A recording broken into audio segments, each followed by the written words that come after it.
Hello, everyone, and welcome back to this new episode of your podcast, ElTeacher. Today, we are going to be learning how to talk about money. Money is so important in today's conversation, and to have a good knowledge about it, it is crucial for success. First, we are going to listen a short audio in which you will appreciate the vocabulary in use, and next, we are going to be exploring each word and phrase until you can comprehend the vocabulary in real context. So let's get started. All right, let's talk about money, something we all deal with every single day. I remember when I was a kid, my parents used to give me pocket money every week. It wasn't much, but it felt like a fortune at the time. I'd carefully plan how to spend it, maybe on a comic book or some snacks. Looking back, it was my first lesson in managing expenses. As I got older, I started earning my own income from part-time jobs. I realized pretty quickly that managing money wasn't as simple as it seemed. One month, I accidentally spent too much and ended up with an overdraft in my bank account. Let me tell you, seeing that negative balance was not fun. That's when I learned how important it is to create a budget. These days, I'm pretty careful with my money. For example, when I go shopping, I always make sure to have some coins handy, especially for parking meters or small purchases. But most of the time, I just use my credit card. It's convenient, but you have to be careful not to overspend. Oh, and if you're withdrawing cash, the ATM is your best friend. But watch out for those fees if you're using one that's not from your bank. I also try to be smart about what I buy. You know how tempting it is to grab the first thing you see, but sometimes it's worth waiting for a sale. Who doesn't love finding something cheap that still looks great? Just the other day, I bought a pair of shoes on clearance, and the best part? The receipt showed I saved 50%. So here's the thing. Managing money isn't just about earning more.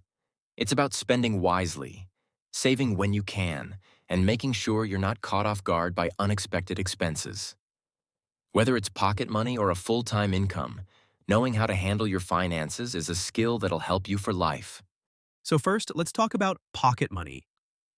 Pocket money refers to a small amount of money that is given regularly, often by parents to children, to spend on personal needs or small treats.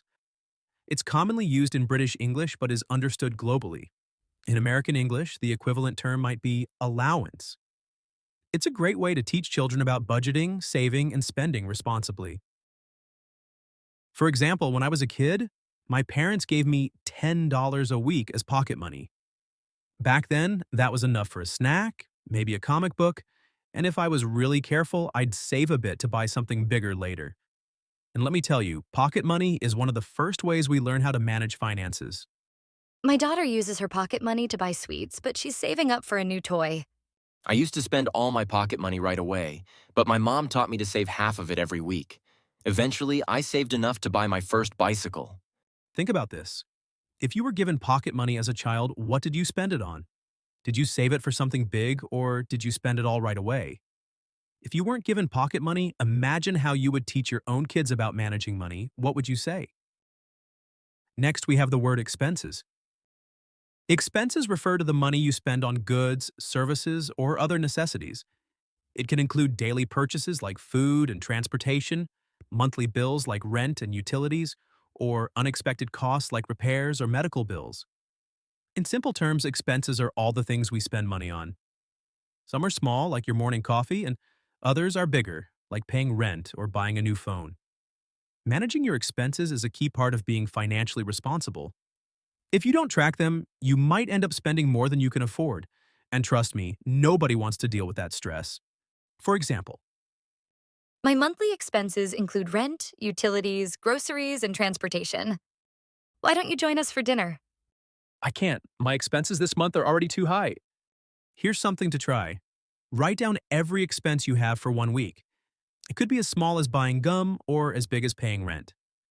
At the end of the week, review your list and ask yourself, are there any expenses you could reduce or cut out completely? Tracking your spending is the first step to managing your money better. Income. Let's talk about the word income. If expenses are the money going out, then income is the money coming in. It's what keeps everything moving. Your income can come from a lot of different places. For most people, it's a paycheck from their job. But it could also come from things like selling products, earning interest on savings, or even side hustles like tutoring or freelancing. Income refers to the money you earn or receive, usually from a job, business, investments, or other sources. It's the opposite of expenses, which is the money you spend. Your income is what you use to cover your needs, save for the future, or spend on things you enjoy. For example, My monthly income from my job is $3,000, and I use it to pay my bills and save for the future. How do you manage all your expenses? I have two sources of income, my full time job and a side gig. here's a fun exercise for you. Think about your sources of income. Do you only have one, like a paycheck from your job? Or do you have multiple, like a side hustle, investment returns, or even selling old clothes online? Next word is overdraft. Let's talk about a word that's important for anyone with a bank account. Overdraft. Imagine this. You're at the store and you swipe your debit card to pay for groceries. You think you have enough money in your account, but actually you don't. Instead of declining the transaction, your bank covers the extra amount for you. That's an overdraft. Sounds convenient, right? Well, not so fast. The thing about overdrafts is that they're not free. Banks usually charge a fee for letting you go into the negative. For example, if you overspend by $10, the bank might charge you a $35 fee. Suddenly, that $10 mistake becomes a $45 problem. So, while an overdraft can help in an emergency, it's better to avoid it whenever possible. For example, Why is your bank statement so high this month? Why is your bank statement so high this month?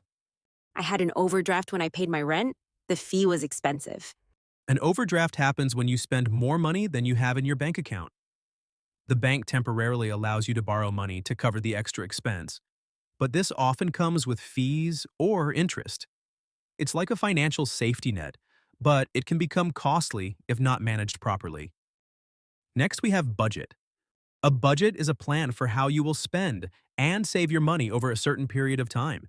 It helps you manage your income and expenses so you don't spend more than you have. Think of it as a financial roadmap to keep you on track. A budget is like a plan for your money. You decide how much of your income will go toward your expenses, like rent, food, and transportation, and how much you'll save or use for fun. For example, if you earn $2,000 a month, you might budget $1,000 for rent, $500 for groceries and bills, and save $300, leaving $200 for entertainment. For example, I created a budget to track my spending, and now I save $100 every month. How do you afford to travel so often? I stick to a strict budget and save for trips ahead of time. remember, a budget isn't about limiting your fun. It's about making sure you're spending your money on the things that truly matter to you. Coin.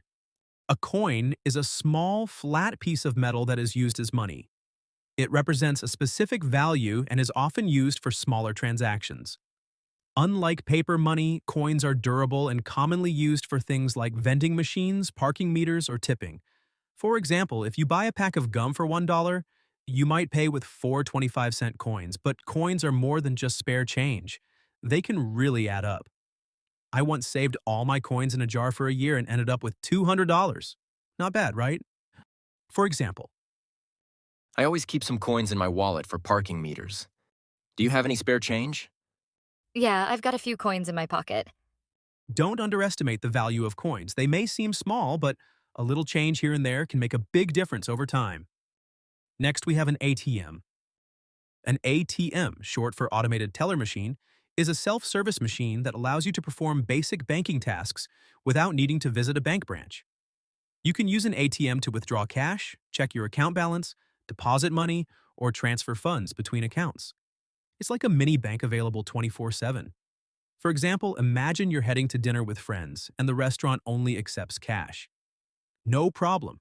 Just find the nearest ATM, insert your card, and withdraw the money you need. For example, I stopped by the ATM on my way to the store to grab some cash. Do you have any cash for the parking lot? No, but there's an ATM around the corner. Let me grab some.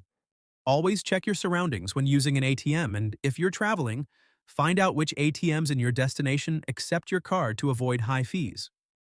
Credit card. Let's talk about something most of us carry around every day, the credit card. It's like a mini loan in your wallet. When you use a credit card to buy something, you're not spending your own money right away. Instead, the bank pays for it, and you pay the bank back later. A credit card is a small plastic or digital card issued by a bank or financial institution that allows you to borrow money to make purchases. Instead of using cash or your own funds immediately, you use the bank's money, which you agree to pay back later, often with interest if you don't pay the full amount on time. For example, I used my credit card to book the hotel because I didn't have enough cash at the time. Do you want to split the bill? Sure, I'll use my credit card to pay, and you can transfer me your share. treat your credit card like cash. Only spend what you can afford to pay back at the end of the month. That way, you'll enjoy the benefits without falling into debt. Let's talk about the word to buy. It's probably one of the first actions you think of when it comes to money, right? Every time you pay for something, whether it's a snack, a new pair of shoes, or even a subscription to your favorite streaming service, you're using this word to buy means to pay money in exchange for goods or services. It's one of the most basic and essential actions in our daily lives. For example, imagine you're walking through a market and you see a cool handmade bracelet. You might ask, how much is it? If the price is right, you decide to buy it. It's such a common word, but what's interesting is how it connects to decision making. Sometimes we think twice before we buy something, especially if it's expensive. Other times, it's spontaneous, like grabbing a coffee on your way to work. For example, I'm going to buy some groceries after work. Did you buy anything during the sale? Yeah, I got a jacket at 50% off. let's talk about receipts. You know, those little pieces of paper or sometimes emails you get after you make a purchase. A receipt is proof that you paid for something, and it's super useful if you ever need to return an item or track your spending. It typically includes details like the items purchased, their prices, the total amount paid, and the date of the transaction. For example, imagine you buy a pair of shoes, but when you get home, you realize they're the wrong size. Without the receipt, the store might not let you return or exchange them. So, keeping your receipts for a little while after shopping is always a good idea. For example, The cashier gave me a receipt for my groceries and I put it in my wallet just in case. Can I return this item? Sure, do you have your receipt? these days receipts are going digital too. If you shop online, you might get an email with your receipt. It's the same idea, proof of purchase, but in a more convenient format. Always check your receipt before leaving the store to make sure everything looks correct. Mistakes happen more often than you think. Finally, we have the word cheap. Cheap describes something that costs very little money. It can also imply low quality, depending on the context. The word is often used to refer to bargains, but it's important to note that cheap doesn't always mean bad. It can mean affordable or a good deal. When we hear cheap, we often think about something that doesn't cost much, like a cheap pair of sunglasses or a meal at a fast food restaurant.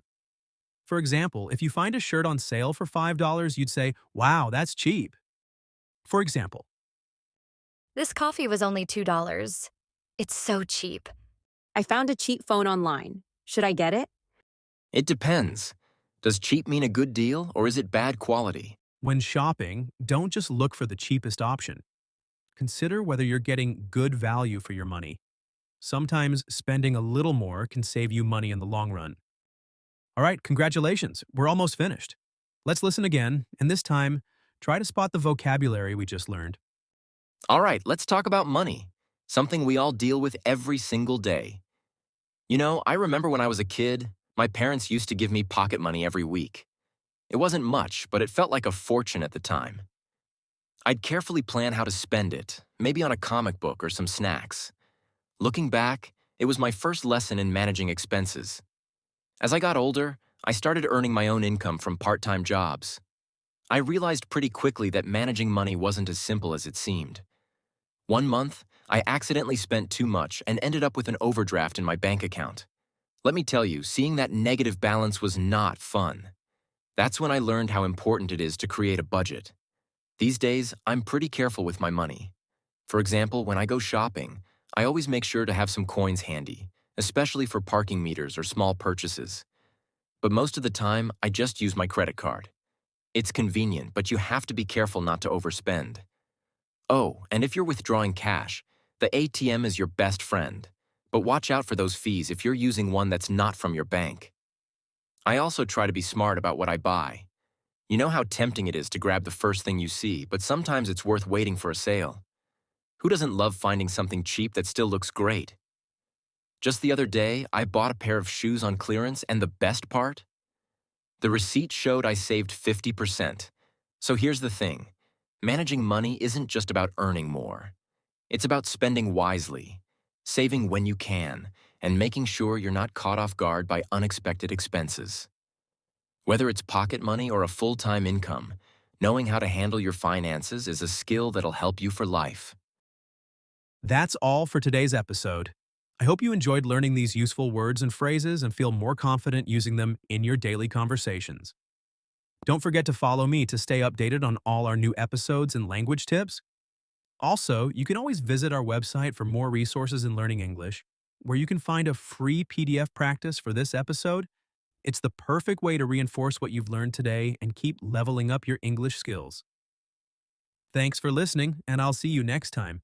Keep practicing, stay curious, and as always, keep leveling up.